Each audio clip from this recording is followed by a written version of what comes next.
behind me. For the first 2 miles, the trail has been basically the same the entire hike, but now is when the steeper portions begin. This last quarter mile or so to the summit has you climbing steeper sections similar to what you'll experience out in the high peaks, aka the point where the trail gets real. Climbing up some roots and slabs, using your hands to help you get up the trail. There's also a very nicely built and nicely timed wooden staircase during this stretch, which is always fun. And a big shout out to the men and women who build these fantastic stairs. Thank you, love your work, much appreciated.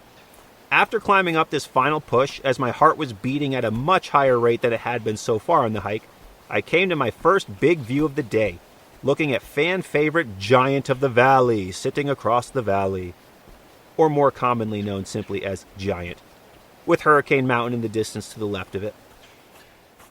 Don't call it Giant of the Valley. Just call it Giant. Don't be that guy.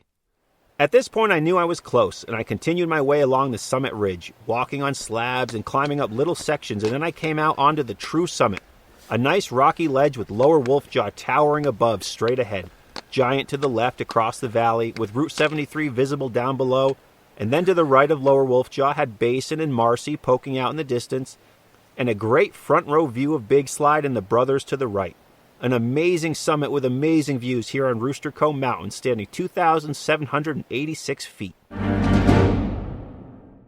With big views of Giant right in front of you, and Round Mountain to the left. A little ways you can see Hurricane and see the fire tower at the top, which is cool.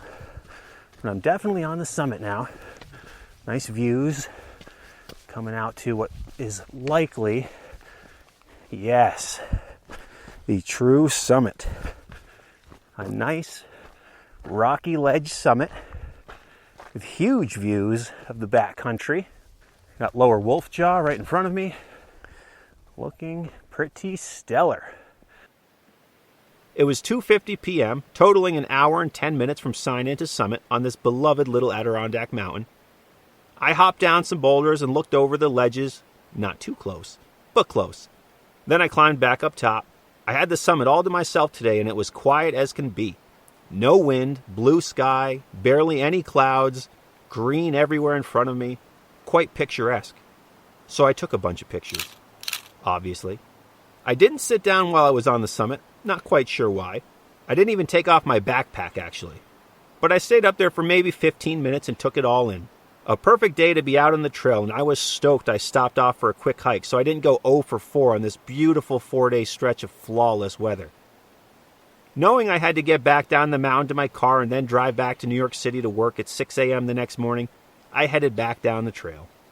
A quick stay at Rooster Comb, but it was time to go. Just as I started back, I was hearing the sounds of what seemed to be a dog barking like crazy across the valley. It didn't sound close, but at the same time I could hear the barking clear as day. The way the sound reverberates in the valley up to the mountains was pretty wild. I then passed a Canadian couple sitting on the first ledge where I saw Giant for the first time, and they were also listening to the dog. I was a bit concerned and really hoped it wasn't a dog, trying to alert people that someone's hurt or a dog in distress as well. It's kind of hard to tell. But the barking continued for a good 10 minutes non-stop. I never quite found out what was happening over there. Hopefully everything was okay and it was just a dog having a bark at his neighbors or something. But I hurried down the mountain, past the Valley View Lookout. I was pleased with my summit views today, and since I was pressed for time, I didn't head the 0.1 miles over to it this time around.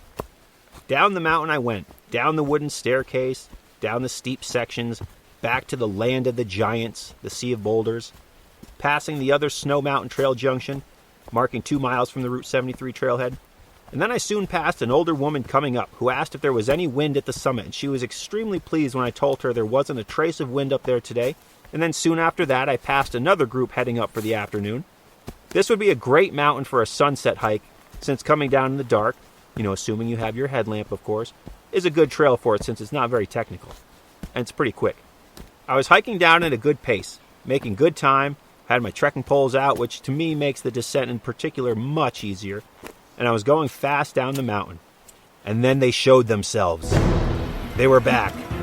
The black flies were back for blood, because they had unfinished business with me. Only this time they weren't just after my blood. They were after my damn soul. Oh, it was so much worse this time around than the way up. Just terrible. Swarming like no other. I grew up in the Adirondacks, so I've been around black flies my whole life, and I'm well aware of black fly season, but this half a mile or so was next level. And then I was out of it. I made it alive. Whew. I will live to see another day, despite the best efforts of the black fly population of Rooster Comb Mountain wanting otherwise. Is that all you got, black flies? And down the open, wooded, soft, switchback dirt and root-covered trail I went. Eventually coming to the large boulder cliffs from the start of the climb, and before I knew it, I was back at the wooden bridge crossing to the pond. I made great time on this descent, which I figured I would since these types of trails with consistent elevation gain tend to allow for that. I walked over the bridge and along the pond, which was now to my left, before coming out back to the trail register and signing out. I walked out of the woods over the long wooden bridge to the parking lot just after 4 p.m., totaling my 5-mile, one-mountain day at 2 hours and 20 minutes, car to car, ending a fantastic, spontaneous afternoon on the trail, hiking a mountain that I've passed literally hundreds of times throughout my life. Well, another successful day in the woods on Rooster Comb Mountain in Keene Valley, a great smaller Adirondack mountain with huge front-row high peaks views of Giant, Lower Wolf Jaw, Big Slide, and more. Thanks for listening to this episode of the 46 of 46 podcast.